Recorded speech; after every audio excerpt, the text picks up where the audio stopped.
तो one technique है रतन कोटम राजू पद्धति, आरकेपी टेक्निक। ये डेवलप किया गया है मिस्टर राहुल कौशिक द्वारा। और मैं वेदिक, केपी, लाल किताब, कर्मा अलाइनमेंट, सारा कोर्स राहुल कौशिक सर से सीखा हूँ। तो ये आरकेपी टेक्निक बहुत इजी है। अगर आपको वैदिक एस्ट्रोलॉजी आता है तो आप इजी वे में प्रेडिक्ट कर सकते हैं। अगर किसी व्यक्ति के पास में उसका टाइम नहीं है तो उसके बारे में आप एक्सप्लेन कर सकते हैं।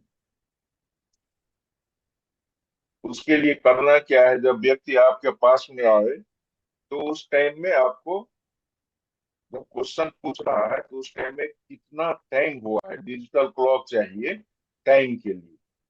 और same day transit of planet आपको इंफॉर्मेशन रहना चाहिए। जिसे एज फॉर एग्जांपल देखिए, वॉच में 360 डिग्री वन रोटेशन होगा तो 1 आवर होता है। तो यहां से 0 से 5 मिनट, 5 से 10 मिनट, 10 से 15 मिनट, 15 से 20 मिनट। तो इस तरह से 0 से 5, 1 मिनट, 1 हाउस हुआ। 5 से 10 मिनट, सेकेंड हाउस हुआ। सेम जोडियक में क्या होता है, जो 360 का जो हमारा यूनिवर्स में कंसीडर करते हैं, तो उसमें क्या होता है, एरीज साइन 30 डिग्री, 360 को 12 से डिवाइड किए तो एवरी साइन जो है सो 30 डिग्री, 30 डिग्री के डिस्टेंस पे बन गया हमारा इच राशि।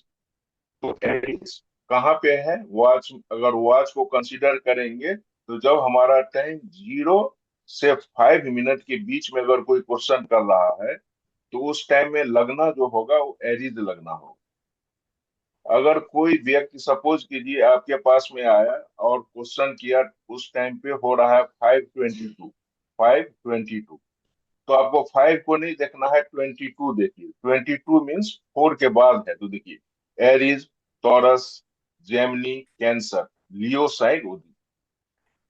तो हमारा लगना फिक्स हो गया। अब जब लगन फिक्स हो गया तो हम बर्थ चार्ट बना लेंगे। उसमें सिंह राशि को नंबर 1 कंसिडर करेंगे एज ए लगन।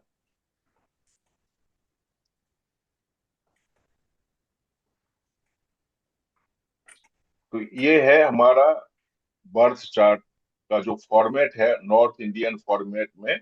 एरीज, टॉरस, जेमिनी, कैंसर, लियो, विर्गो, लिब्रा, इस तरह से।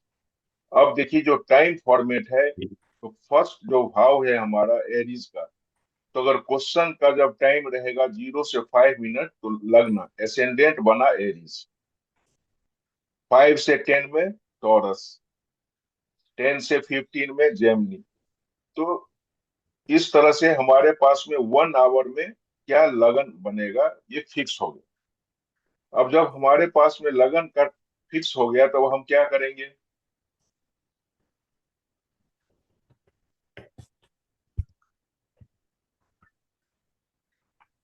जब लगन फिक्स हो गया, सपोज कीजिए मेरे पास में एक व्यक्ति आया 5:27 PM, तो 5 को हमको कंसीडर नहीं करना है, 27 को कंसीडर करना है। तो 27, 25 से 30 मिनट के बीच में। तो लगन जो उदित होगा, वो लगन उदित होगा 25 से 30 के बीच में। तो 30 को 5 से डिवाइड करेंगे, 6 हुआ। नंबर 6 मीन्स भीरगो लगन। अब ये भीरगो लगना बन गया तो हमारा ये कुंडली का फॉर्मेट है। यहाँ पे हम 6, 7, 8, 9, 10, 11 इस तरह से हम नंबरिंग कर लिए। अब इस तरह से नंबरिंग करने के बाद हम क्या करेंगे, जो आज का जो ट्रांजिट ऑफ प्लैनेट है आज का। अब जैसे देखिए जुपिटर का ट्रांजिट और सैटर्न का ट्रांजिट, राहु और केतु का ट्रांजिट, ये 4 ट्रांजिट तो सबको मालूम रहता है। क्योंकि जुपिटर 1 ईयर के लिए है, सैटर्न 2.5 साल के लिए है, राहु केतु भी 1.5 साल के लिए है। मून का ट्रांजिट हर 2.5 डे में चेंज होता है, और सन का ट्रांजिट एक साइन में 1 मंथ तक रहता है। इसी तरह से वीनस एंड मरकरी भी 24 से 27 डेज के बीच में एक साइन में रहता है। मार्स का अप्रोक्सीमेटली 45 डेज रहता है। तो अब इस जुपिटर किस साइन में है? जेमिनी में है। तो हमारा 6 में लगना है, तो अब यहां से देखेंगे तो 5, 4, 3। सो 3 जहां पे लिखा हुआ है, यहाँ पे जुपिटर को प्लेस किए। केतु है 5th साइन में, लियो साइन में। 6 है विर्गो, तो ये हो गया हमारा लियो साइन, यहाँ पे केतु। तो इस तरह से सारा प्लैनेट को प्लेस कर दिए। अब उसके बाद बर्थ चार्ट का एनालिसिस सेम वे करेंगे जिस तरह से हम वैदिक चार्ट का एनालिसिस करते हैं।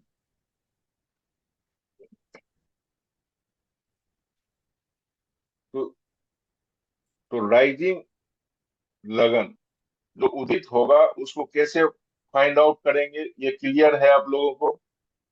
यहाँ पे दिक्कत है तो पूछ सकते हैं, नहीं दिक्कत है तो फिर आगे बढ़ेंगे। अब देखिए, कोई व्यक्ति अगर आपके पास में आया है तो ऑब्वियस है उसको प्रॉब्लम है, दिक्कत है, तब आया है। तो पीरा का जो हाउस है वो होता है 8th हाउस। तो हम क्या करेंगे, जो सबसे पहले जो बर्थ चार्ट बना उसमें जो है सो फर्स्ट हाउस और 8th हाउस, ये दो हाउस को एनालिसिस करेंगे।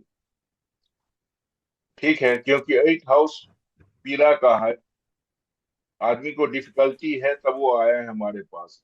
और जो लगन बनता है वो जो प्रश्न करता है उसको इंडिकेट करता है।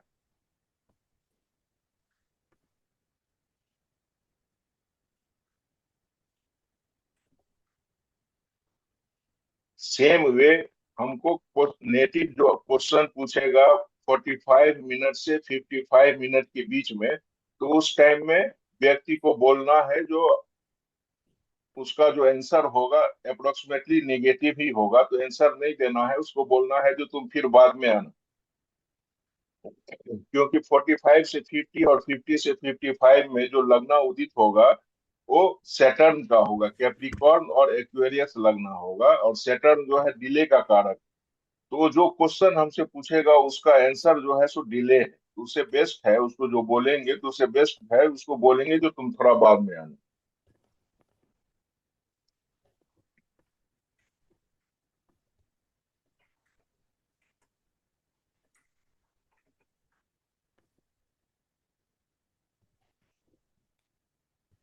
अब यहाँ पे वैदिक के हिसाब से कैसे एनालिसिस करते हैं उसका एक एग्जांपल आपको बताता हूँ। जैसे देखिए, लगन में कोई भी मैलिफिक प्लैनेट नहीं, तो लगन ठीक है। अब हम क्या देखेंगे, जो लग्नेश कहाँ गया है। तो 6th हाउस मरकरी हो गया लग्नेश, तो मरकरी प्लेस्ड है 6th हाउस में। तो 6th हाउस जो है सो लोग शत्रु को रिप्रेजेंट करता है। तो 6th हाउस में लगन का जो मालिक है उसका जाना अच्छा नहीं माना जाता है, ठीक है। तो वीक हो गया। अब हम क्या करेंगे, जो 6th हाउस में कौन कौन प्लैनेट है उसको ऑब्जर्व करेंगे। तो सन, मरकरी, वीनस एंड राहु। तो अब यहाँ पे देखिए, यहाँ पे राहु जो है 6th हाउस में है। तो राहु किसको खराब करेगा? सन। So, on track, just little behind because one of the DM ID wasn't working. Before I raise the question, I'm just gonna try it one more time okay, and no maybe problem. raise the question tomorrow. So on track, I have to, the whole script to work on, so it's not like I don't have anything else, but so it can wait until tomorrow. I don't want to waste everybody's time on a question that might work when I'm sharing my screen. Okay madam, no problem. Oh, that's right. Monday. Okay, no issue, no issue. Okay. So according to time, Okay. first we have to Sounds good. fix Thank the you. birth chart. So which time native will ask, you have to consider the lagna. Lagna how it will form based on the time native will ask. Suppose native ask question 527. 27 means 25 to 30. So 30 divided by 5, answer is 6. So 6 sign is Virgo. So Virgo Lagna for. Then after that, same day, all transit of the planet you have to place in the birth chart and then analyze according to the Vedic. तो लगन बना हमारा वीरगो sign, लग्नेश है mercury, mercury placed है Rahu Venus सन के साथ। सन जो represent करता है किस चीज को, हार्ट को। तो राहु यहाँ पे एफ्लिक्ट कर रहा है, तो व्यक्ति को जो है लंग्स हार्ट के रिलेटेड इशू हो सकता है। तो पहला काम क्या है, लगन और लग्नेश को देखना है। उसके बाद सेकेंड वर्क है 8th हाउस को देखना है। तो 8th हाउस का मालिक कौन है, 8th हाउस में कोई प्लेनेट बैठा नहीं है मेरी। तो यहाँ का जो लॉर्ड है वो है मार्स। मार्स प्लेस्ड है 5th हाउस में। और यहाँ पे अगर आप देखिए तो 7, 8, 9, 10 मार्स पे सैटर्न का एस्पेक्ट नहीं हो रहा है, तो ठीक है। थर्ड पॉइंट देखना है मून को, क्योंकि अब यहाँ पे लगन जो है हमारा शरीर है। तो लग्नेश अगर वीक हो गया, 6th हाउस में गया, तो एक वीक हो गया तो मतलब शरीर में कुछ ना कुछ कष्ट आएगा। अब उसके बाद तन में तकलीफ है, मन का तकलीफ देखने के लिए मून को देखेंगे। तो यहाँ पे देखिए ट्रांजिट में, तो मून जो है सो सैटर्न के साथ है। तो मन भी दुखी है, तब व्यक्ति आया है मेरे पास और क्वेश्चन पूछा है। तो ये चार्ट देखने से क्लियरली है जो व्यक्ति को पीड़ा है। So whenever Lagnesh is weak in birth chart and moon is also afflicted same time, then clearly we can say that native has problem. अब प्रॉब्लम क्या क्या होगा, तो उसके लिए अब देखेंगे सन किस हाउस का लॉर्ड है, मरकरी किस हाउस का लॉर्ड है, वीनस किस हाउस का लॉर्ड है। क्योंकि जैसे सन सन एज 12 लॉर्ड इन 6, तो 12 इसका मतलब है जो सन 6 में बैठा है और 12 का रिजल्ट देगा। अब 12th में कौन है, केतु है। तो मतलब सन जो है सो देखिए राहु 7 में बैठा है, और केतु जो है सो उसका साइन को ही खराब कर रहा है, तो इसका मतलब पूरा एफ्लिक्टेड है सन। ठीक। तो सन का जो कारक तत्व है, जैसे हार्ट को रिप्रेजेंट करता है, फादर को रिप्रेजेंट करता है, गवर्नमेंट जॉब को रिप्रेजेंट करता है, तो सब में व्यक्ति को तकलीफ होगा। तो उसके बाद चार्ट का एनालिसिस सेम वे करते हैं जैसे वैदिक में करते हैं। आरकेपी टेक्निक में मैं क्या एक्सप्लेन करना चाह रहा था, जो आप लोग को अगर किसी के पास में टाइम नहीं है, तभी हम उसको आंसर कैसे दे सकते हैं बिना टाइम का। अगर टाइम नहीं है तभी उसको हम एक्सप्लेन कर सकते हैं उसके बारे में। सिर्फ घटना कब होगा एग्जैक्ट वे में नहीं बोल सकते, ये बोल सकते हैं उसको ये तकलीफ होगा। अब घटना होने के लिए क्या है, जो टाइम पीरियड है उसमें थोड़ा डिफरेंस हो सकता है, एग्जैक्ट नहीं होगा लेकिन तब भी रफली बोल सकते हैं। कैसे बोलेंगे वो नेक्स्ट चार्ट में एक्सप्लेन करता हूँ। जैसे नेक्स्ट चार्ट में है, जैसे सपोज कीजिए किसी ने क्वेश्चन पूछा 5:02 AM पे, तो 5 को नहीं कंसीडर करेंगे, 02 का मतलब हो गया एरीज लगना बन गया, तो लगना हमारा एरीज हो। अब उसके बाद हम क्या करेंगे, सारे ट्रांजिट प्लैनेट को यहाँ पे बैठा देंगे। ठीक है। अब जो लगन है वो हमारा, जो लगन है वो एरीज लगना हुआ, तो उसका मतलब क्या हुआ, नेटिव में ask question related to his health, और नेटिव अपने बारे में पूछेगा। अब हम क्या देखेंगे, जो लगन में कोई मैलिफिक है नहीं है। अब देखेंगे लगनेस कहाँ गया, तो लगन का मालिक मार्स है, वो 7th हाउस में। तो Mars is in seventh house, so native can ask question related to his marriage और बिजनेस। तो यहां से ये क्लियर हुआ। अब हमको क्या देखना है, इसके बाद देखना है एट हाउस में जो पीड़ादायक हाउस है उस हाउस को देखना है। तो एट हाउस में है सन एंड मरकरी प्लेस्ड है। अब इसके बाद देखना है जो सन और मरकरी पे किसी मेलिफिक प्लैनेट का एस्पेक्ट है कि नहीं। अगर नहीं है तो सिर्फ वो एट हाउस बैड हाउस है, तो उसको पीड़ा तो है, किसके रिलेटेड पीड़ा है, तो सन और मरकरी रिलेटेड। अब ये दोनों प्लैनेट किस घर को रूल करता है उस घर के रिलेटेड इफेक्ट आएगा। अब जैसे सन है यहाँ पे फिफ्थ हाउस को रूल करता है, तो सन है एट में, तो फिफ्थ हाउस हमारा हार्ट को रिप्रेजेंट करता, तो हार्ट में इशू आ सकता है जब सन का टाइम रहेगा। तो सन एट हाउस में बैठा हुआ है, तो इसका मतलब क्या हुआ, व्यक्ति अभी जब आया है तब से आठवां महीना में हो सकता है। तो इवेंट जो है, सो कोई भी प्लानेट जिस घर में है, अगर 1 ईयर में इवेंट बताना है तो जिस घर में बैठा है, मून सेकेंड में है, तो मून के रिलेटेड जो उसका क्वेश्चन होगा उसका आंसर कब होगा, सेकेंड हाउस, सेकेंड मंथ में होगा, क्योंकि सेकेंड में। अब यहाँ पे जो है सो अपना कॉमन सेंस भी लगाना है। जैसे अगर जो नेटिव आया है उसका एज 20 ईयर का है, वो जॉब के लिए पूछने के लिए आया था और अपना शादी भी पूछ रहा है, तो अब शादी का भी पूछ रहा है, तो उसको देखेंगे शादी का प्लानेट कौन होता है, सेवेंथ हाउस, सेवेंथ का लॉर्ड। सेवेंथ का लॉर्ड को देखेंगे किस घर में है, तो उस महीना में। साथ में ये भी देखना है अगर उसका एज अगर शादी के अभी काबिल नहीं है, मतलब जो है शादी नॉर्मली 23 24 में होता है, अब पहले जैसा तो है नहीं, तो हम क्या बोलेंगे, जो वेनस नाइन्थ हाउस में है तो 20 में आया है तो 29 बोलेंगे तो बहुत ज्यादा होगा।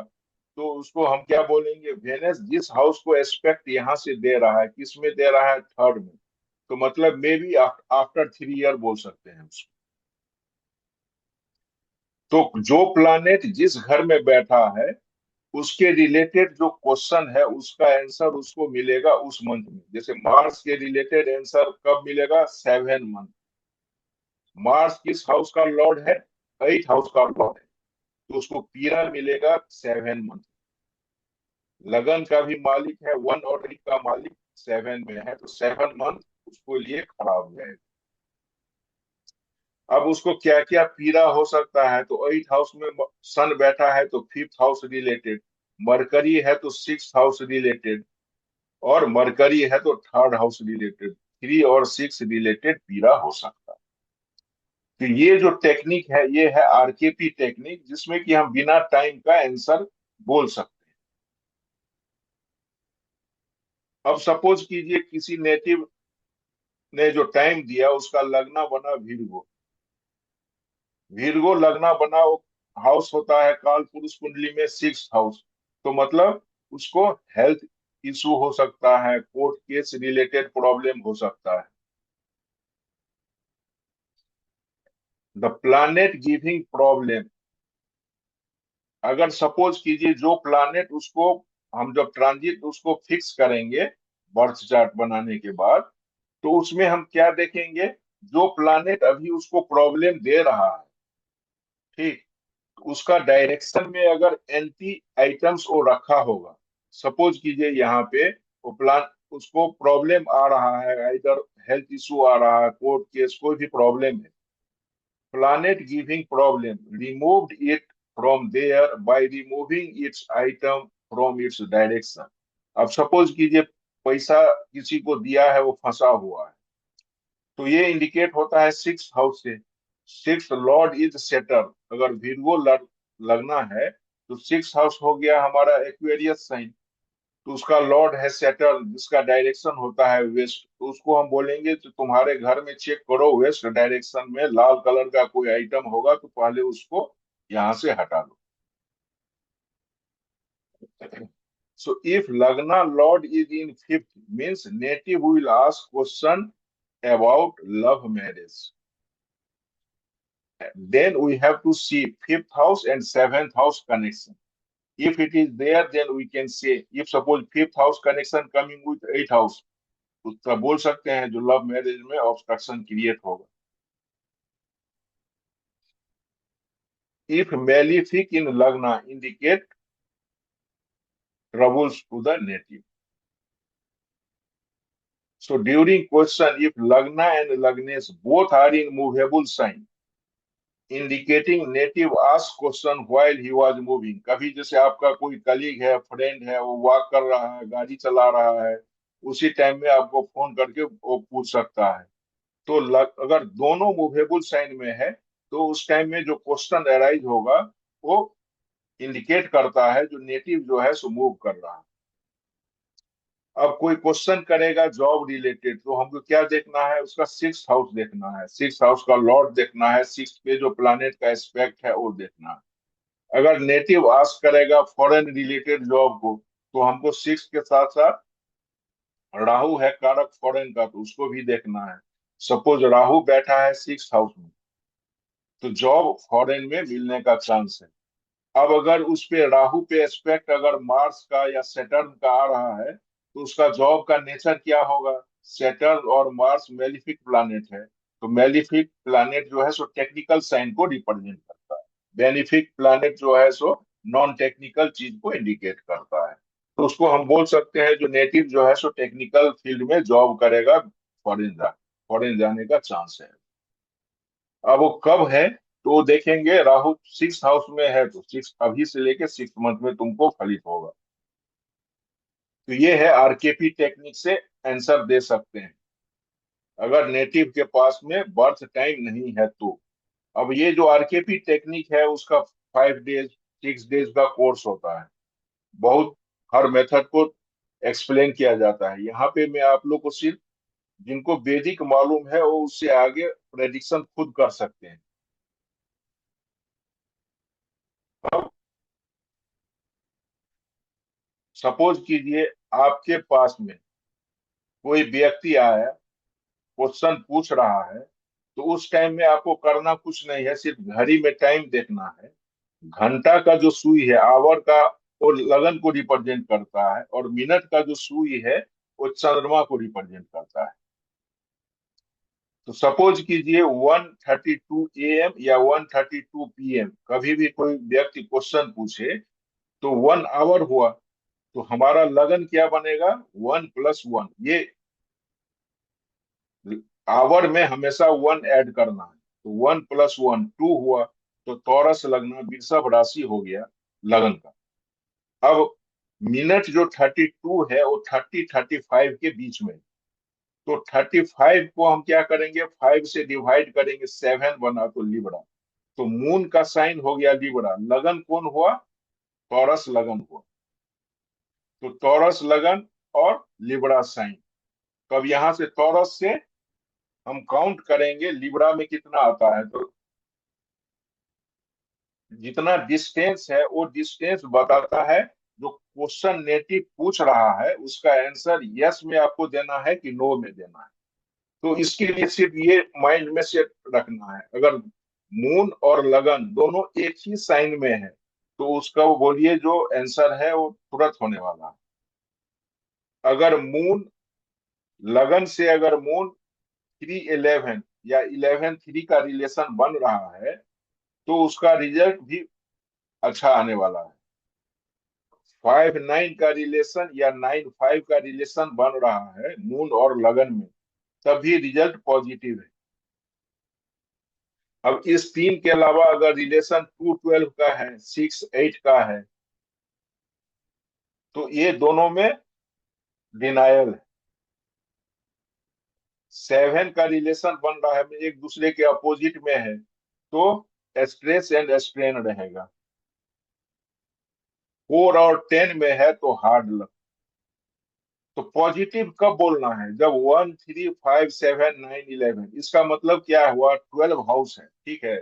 12 हाउस में सिर्फ देखिए ऑड हाउस 1 3 5 7 9 11. अगर ये डिस्टेंस बना, ऑड नंबर का डिस्टेंस बना, तो आंसर को यस बोलना है। तो कोई भी व्यक्ति अगर आपसे क्वेश्चन पूछ रहा है, आप खाली टाइम देखिए, इस क्वेश्चन का आंसर यस और know with in fraction of minute आप दे सकते हैं। अब कोई भी चीज इजी है, तो ये अगर 100% अगर एप्लीकेबल रहता, तब तो यही मेथड चलता सिर्फ। तो इसका एक्यूरेसी में थोड़ा ये 60 से लेके 75 70 तक बोल सकते हैं, जो इसका एक्यूरेसी रहता है। तो ये आप इसको लागू, अपना मतलब कोई भी व्यक्ति आ रहा है, किसी से आप चेक करके इसको वेरीफाई कर सकते हैं। अराउंड 70% आंसर आएगा करेक्ट। तो 1 3 5 7 9 11 आए तो यस में आंसर देना है, और इवन नंबर का नंबर आए 2 4 6 8 10 12, तो आंसर होगा नो, नहीं होगा। देन थर्ड मेथड है गुलबर्गा थियरी। तो गुलबर्गा थियरी में क्या होता है, जो कोई भी व्यक्ति आपके पास आया, उसका भी आंसर यस और नो में फास्टली आप दे सकते हैं। इसमें भी करना क्या होता है, कोई व्यक्ति आपके पास में आया, जिस टाइम में आया उस टाइम का आप एक होरारी चार्ट क्रिएट कर लीजिए। चार्ट क्रिएट करने से पहले उससे एक नंबर, होरारी नंबर लेना है। वो नंबर लेना है 1 से लेके 249 के बीच में, कोई भी नंबर उसको बोलिए, जो गॉड को याद करके एक नंबर 1 से 249 के बीच में बोल दे। फिर उसके बाद आप ये चार्ट क्रिएट कर लीजिए। ये चार्ट क्रिएट होने के बाद इस चार्ट में हमको क्या करना है, ये हो गया हमारा एसेंडेंट। ठीक है। तो एसेंडेंट में हमको देखना है उसका स्टार लॉर्ड कौन है। तो यहाँ पे देखिए, फर्स्ट हाउस का स्टार लॉर्ड हो गया मार्स। अब हमको क्या देखना है, जो हमारा रूलिंग प्लानेट है, अभी रूलिंग प्लानेट क्या होता है, एसेंडेंट का साइन लॉर्ड, एसेंडेंट का स्टार लॉर्ड। तो ये सन और केतु हुआ। सेम हुए मून का साइन लॉर्ड और मून का स्टार लॉर्ड, जुपिटर और सैटर्न। लेकिन जुपिटर देखिए रेट्रो है, तो रेट्रो प्लानेट को कंसीडर नहीं करते। तो हमारे पास में 1 2 3 प्लानेट हो गया। अब fourth planet day Lord Venus हुआ। लेकिन हमको ये मार्स को चेक करना है सिर्फ यहाँ पे मून के कोऑर्डिनेट में चेक करना है। तो मून का कोऑर्डिनेट में साइन लॉर्ड जुपिटर लेना नहीं है, स्टार लॉर्ड सैटर्न। तो मार्स और सैटर्न अलग हो गया, तो आंसर हो गया, जो नेटिव आया क्वेश्चन पूछा उसका आंसर नो बोल दिया। तो इसमें सिर्फ एक चार्ट क्रिएट किए, वो चार्ट क्रिएट करने में आपको 1 1.5 मिनट लगेगा। आपको देखना है जो फर्स्ट साइन का स्टार लॉर्ड, अगर ये मून का साइन लॉर्ड और स्टार लॉर्ड ये दो में से कोई एक है, तब आप बोल सकते हैं आंसर यस। नहीं है तो बोल दीजिए आंसर नो। तो नेटिव जो क्वेश्चन पूछ रहा है उसका आंसर यस और नो में तुरंत आप दे सकते हैं। तो ये हो गया गुलबर्गा थियरी।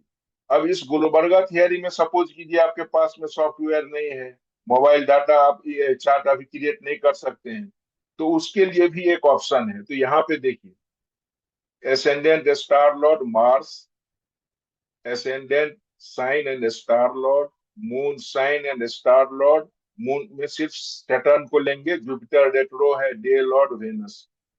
तो horary number 121, star lord Mars not matching with moon coordinate. So answer will be no. So this will give the success 70%. अब another way है, सपोज कीजिए आपके पास में सॉफ्टवेयर नहीं है, आपको आंसर देना है, तो कैसे आंसर दे सकते हैं। तो आप क्या कीजिए, जो नेटिव आया है आपके पास में क्वेश्चन पूछ रहा है, आप उससे बोलिए जो 1 से लेकर 249 के बीच में एक नंबर देने के लिए। वो एक नंबर देगा, उस नंबर को आप 12 से डिवाइड कीजिए। As for example horary number 120 को दिया, तो 120 को 12 से डिवाइड किए। तो जब हम 120 को 12 से डिवाइड किए तो हमारा रिमाइंडर हो गया 0। तो नेटिव का जो आंसर है वो 0 2 6 11 अगर रिमाइंडर हुआ तो आंसर यस होगा। जो नेटिव जो भी क्वेश्चन पूछेगा उसका आंसर यस होगा, कब, जब रिमाइंडर हमारा 0 2 6 11 होगा। अगर रिमाइंडर 1 3 7 9 हो, तो जो क्वेश्चन पूछ रहा है उसको फलित होने में लेट लगेगा। और 4 5 8 10 है तो आंसर नो होगा। तो देखिए ये गुलवर्गा थियरी से एक तो आंसर आप चार्ट क्रिएट करके दे सकते हैं, और दूसरा है बिना चार्ट क्रिएट किए हुए उससे 1 से लेके 249 में एक नंबर लेके नंबर को 12 से डिवाइड कीजिए, जो रिमाइंडर बचा उस रिमाइंडर को आपको देखना है। 0 2 6 11 अगर है तो आंसर यस। तो ये भी फास्ट टेक्निक है जिससे कि आप कोई भी प्रश्न का आंसर दे सकते हैं विद इन 1 मिनट। इसके बाद एक टेक्निक आता है जो केपी से आप कर सकते हैं। उसके लिए क्या होगा, जो आपको लगन मतलब फर्स्ट साइन, फर्स्ट जो हाउस है उसका कसफल सबलॉर्ड निकालना है, फिर 11th हाउस का कसफल सबलॉर्ड निकालना है। अगर इस दोनों के बीच में लिंक बन गया तो जो क्वेश्चन पूछने आया है उसका आंसर यस होगा। क्योंकि 11th क्या है, फर्स्ट हो गया नेटिव, नेटिव जो क्वेश्चन पूछ रहा है, और 11th हो गया इच्छा पूर्ति। तो जो व्यक्ति आया है उसका इच्छा पूर्ति होगा कि नहीं होगा वो डिपेंड करेगा। इस दोनों का अगर कनेक्शन बन गया तो हो गया answer. So always consider planet, sign and bhava karaka. ये तो फास्ट मेथड है। अब उसके बाद जो है सो हमको प्लानेट का जो साइन, साइन का नेचर, भाव, उसका कारक, इस सबको भी कंसीडर करना है। क्लाइंट से जब क्वेश्चन पूछ आएगा पूछने के लिए तो उससे 1 से लेके 249 में एक नंबर लेना है। अगर क्लाइंट अगर क्वेश्चन पूछ रहा है, टेलीफोन करके पूछ रहा है, मोबाइल से अगर पूछ रहा है तो उस टाइम में टाइम नोट कर लेना है क्वेश्चन के साथ। और कभी कभी क्या होता है, जो क्लाइंट जहां जिस सिटी में है उसको भी नोट कर लीजिए, लेकिन बेस्ट रिजल्ट मिलता है जो एस्ट्रोलॉजर जब चार्ट क्रिएट करता है तो उस टाइम में एस्ट्रोलॉजर को अपना प्लेस देना चाहिए। टाइम जो है सो क्वेश्चन का जो टाइम अराइज हुआ वो टाइम ठीक है, लेकिन प्लेस जो है सो बेस्ट है प्लेस एस्ट्रोलॉजर का प्लेस होना चाहिए। टाइम भी हम कंसीडर कर सकते हैं एस्ट्रोलॉजर का टाइम, बोथ में सेम आंसर है। क्योंकि इसका आंसर मिलता है आरपी से, तो आरपी जो है एक डिवाइन टूल है।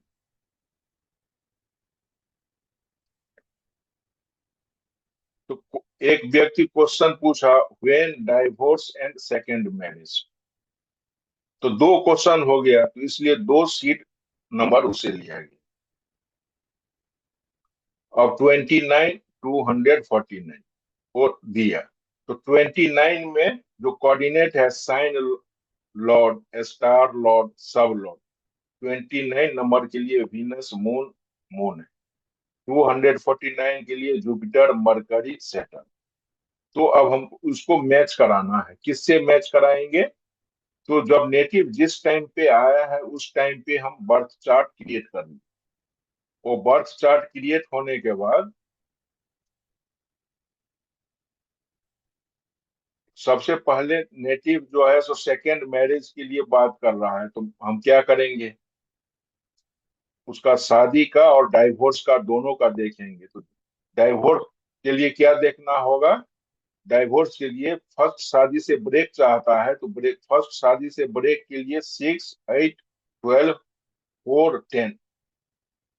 अगर डीबीए में ये एक्टिवेटेड है तो उसका मतलब है ये उस टाइम पीरियड पे उसका डाइवोर्स होगा।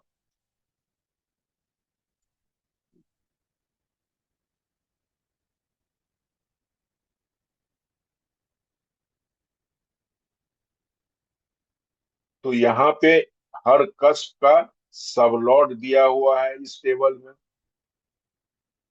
ठीक। अब फर्स्ट मैरिज के लिए 7th sublord Venus, second marriage के लिए 9th सबलॉर्ड राहु।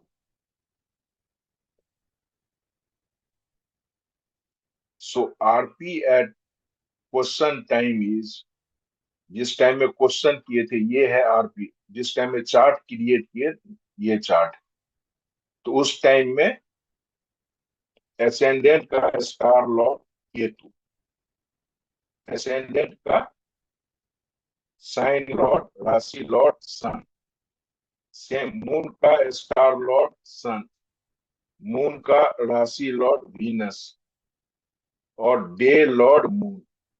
तो अब यहाँ पे केतु सन वीनस मून, आरपी में हमको 4 प्लैनेट मिल गए। अब हम उसको मैच कराएंगे जो डाइवोर्स के लिए वीनस मून मून। तो वीनस मून इस आरपी में है, आरपी में वीनस मून है, तो इसका मतलब है जो डाइवोर्स होगा। ठीक है, अब यहाँ पे देखेंगे जुपिटर मरकरी और सैटर्न। तो अब यहाँ पे देखिए आरपी में जुपिटर मरकरी सैटर्न नहीं है। तो अब हम देखेंगे केतु है, जुपिटर मरकरी सैटर्न को याद कीजिए। यहाँ पे जो सन है ना, देखिए यहाँ पे सन है केतु है, तो उसको हम कंसीडर कैसे करते हैं चार्ट में, सैटर्न के साथ सन है तो क्या है, यहाँ पे जो सैटर्न है तो सैटर्न का रिजल्ट सन भी दे सकता है क्योंकि दोनों एक दूसरे एक ही साइन में है। और जुपिटर है, यहाँ पे जुपिटर और केतु एक ही साइन में है। तो इसका मतलब क्या हुआ, सेकंड मैरिज का भी चांस है और डाइवोर्स का भी चांस है। So seventh sublord Saturn in Nakshatra of Sun signifying 9, 5, 10, 11. Ninth sublord Rahu in Nakshatra of Rahu signifying 2. तो अब उसका जब डीवीए देखेंगे तो उसके बाद एनालाइज करेंगे जो in RP moon was involve with fast moving planet so event materialised fast. जब नेटिव 2020 में क्वेश्चन पूछा उसी टाइम जो है सो उसका मून का दशा, मून का भुक्ति में जब राहु का टाइम आया तो उसी राहु के टाइम में उसका सेकेंड मैरिज, पहले डाइवोर्स हुआ और सेकेंड मैरिज हुआ। क्यों? क्योंकि मून जो है इंडिकेट कर रहा है जो पहला सीड नंबर दिया था उसमें भी मून है।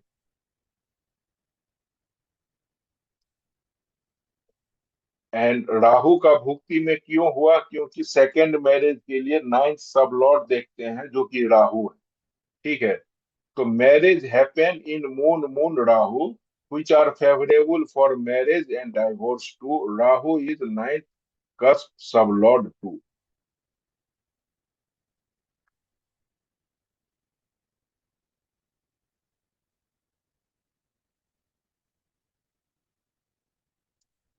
अब देखिए in horary if you want to know about the nature of client, अगर जो व्यक्ति आया है उसका आप चार्ट क्रिएट किए तो उसका चार्ट में उसका फर्स्ट हाउस का जो सबलॉर्ड है उस नेटिव के बारे में बहुत कुछ बता देता है। अगर वो मार्स निकला तो एरोगेंट होगा। ठीक है,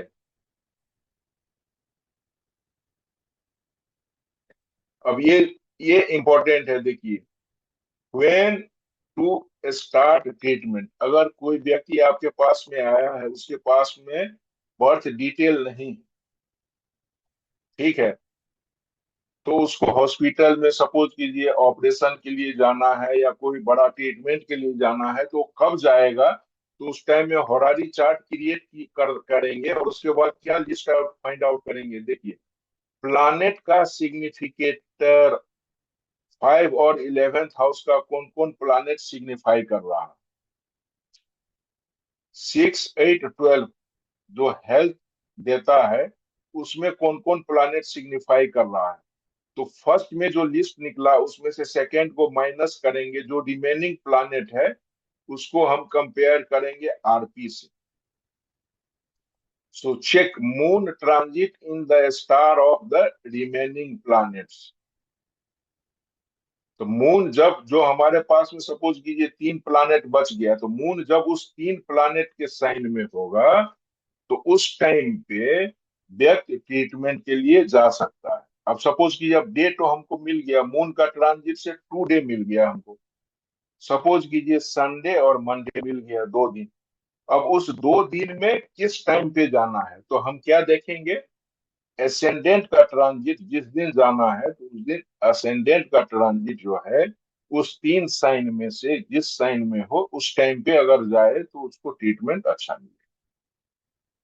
तो प्रश्न कुंडली से हम व्यक्ति को कब ट्रीटमेंट के लिए हॉस्पिटल जाना है, किसी को सपोज कीजिए कार खरीदना है और उसका कलर आप आपसे पूछ रहा है, तो हम होरारी चार्ट क्रिएट करेंगे, उसका फोर्थ सब लॉर्ड निकालेंगे। अगर वो सन निकला तो उसको हम व्हाइट और रेड कलर बोल सकते हैं, मून निकला तो व्हाइट, सैटर्न निकला तो ब्लैक और ब्लू कलर बोल सकते हैं, मरकरी निकला तो ग्रीन कलर, जुपिटर तो येलो, वीनस निकला तो व्हाइट कलर, राहु निकला तो same like Saturn blue colour, Ketu निकला तो रेड और सैंडल कलर। तो प्रश्न कुंडली से बहुत सारे क्वेश्चन का आंसर फास्ट दे सकते हैं। अगर सपोज कीजिए कभी कभी वाइफ हस्बैंड में थोड़ा आर्गुमेंट हो जाता है, बात बंद हो जाता है, तो सेम टाइम में आप फरारी चार्ट क्रिएट कीजिए, तो उस टाइम में आप देखेंगे जो वीनस जो बैठा है ना वो एरी साइन में होगा, तो दोनों के बीच में टॉक ज्यादा होगा। अगर अर्थ साइन में है या सैटर्न से कनेक्टेड है तो दोनों के बीच में जो है सो गॉसिप कम होगा।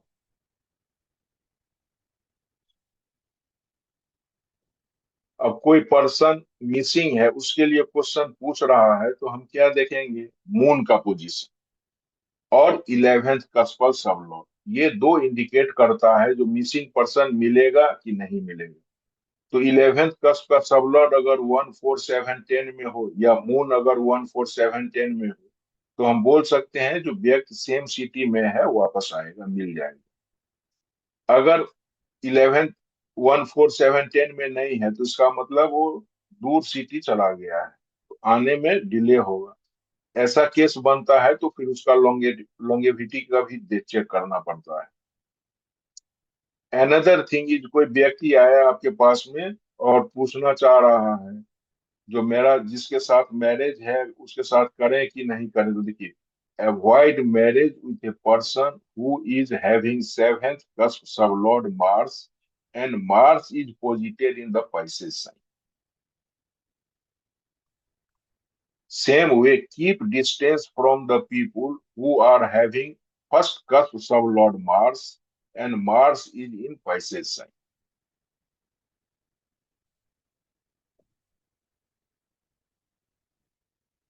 चाइल्ड बर्थ जो है होरारी में आप निकाल सकते हैं। चाइल्ड बर्थ होरारी में सिर्फ लेना है 5th कस्प सब लॉर्ड को कंसीडर करना है। अगर वो पॉजिटिव दिखा रहा है तो बच्चा किस टाइम में होगा बोल सकते हैं। नटल चार्ट में देखते हैं तो फर्स्ट चाइल्ड के लिए फर्स्ट चाइल्ड का सब लॉर्ड निकाल के फर्स्ट चाइल्ड के लिए 5th का सब लॉर्ड निकालते हैं, सेकेंड के लिए 7, थर्ड चाइल्ड के लिए 9। अब उसमें सपोज कीजिए अगर लेडीज को एबॉर्शन होता है तो एबॉर्शन अगर 3 मंथ से पहले होता है तो उसको प्रेगनेंसी में कंसीडर नहीं करते हैं। क्यों? क्योंकि जैसे सपोज कीजिए नेटिव आया आपके पास में आएगा, सेकेंड चाइल्ड होने वाला है लेकिन उससे पहले एबॉर्शन हुआ है लेकिन 3 मंथ से पहले हुआ है, तो आपको 7th कस्प का सब लॉट देखना है, थर्ड का नहीं देखना। लेकिन अगर प्रेगनेंसी 3 मंथ से ज्यादा का था तब एबॉर्शन हुआ है, तब आपको सेकेंड जो बच्चा होने वाला है उसके लिए अब आपको 9th कस्प का सब लॉट देखना होगा, क्योंकि अब इसको कंसीडर करना होगा। तो देखिए होरारी जो है सो बहुत इजी मेथड है और बहुत सारे क्वेश्चन का आंसर दे सकता है। अब देखिए मेरा एक नेक्स्ट कोर्स अभी मैं लाने वाला हूँ लाल किताब पे, जिसमें कि सबसे पहले मैं एक्सप्लेन करूंगा जो लाल किताब में और वैदिक कोर्स में क्या डिफरेंस है। फिर लाल किताब एक्चुअली में क्या है, बहुत सिंपल है। वैदिक में क्या है जो आपको बहुत मेहनत करना है, बहुत अध्ययन के बाद जाके कॉन्फिडेंस आता है। लाल किताब में अगर आपका बेसिक अगर क्लियर है तो आप इजी वे में किसी व्यक्ति के बारे में प्रेडिक्ट कर सकते हैं, क्या इवेंट होगा उसको भी प्रेडिक्ट कर सकते हैं। एज फॉर एग्जांपल सपोज कीजिए अगर किसी आदमी का बर्थ चार्ट में केतु खराब है, ठीक है, अगर केतु खराब है तो केतु रिप्रेजेंट करता है हमारे लेग को, और केतु रिप्रेजेंट करता है रीढ़ का हड्डी को, नाभि से नीचे के पार्ट। तो जब अगर कुंडली में केतु खराब है तो आप सीधा बोल सकते हैं उसको, तो ये प्रॉब्लम होगा। और अगर ये प्रॉब्लम नहीं है, बोलेगा नेटिव, तो उसको बोलिए तब तुम्हारा बेटा का तबीयत खराब होगा या बेटा से रिलेशन नहीं होगा, तब वो बोल देगा। सेम वे लाल किताब में आप देखिए, किसी का भी बुध अगर खराब है तो उसका सिम्टम है, आप उसका देखिएगा तो उससे पूछिए उसका दांत खराब होगा, उसका हियरिंग में प्रॉब्लम होगा।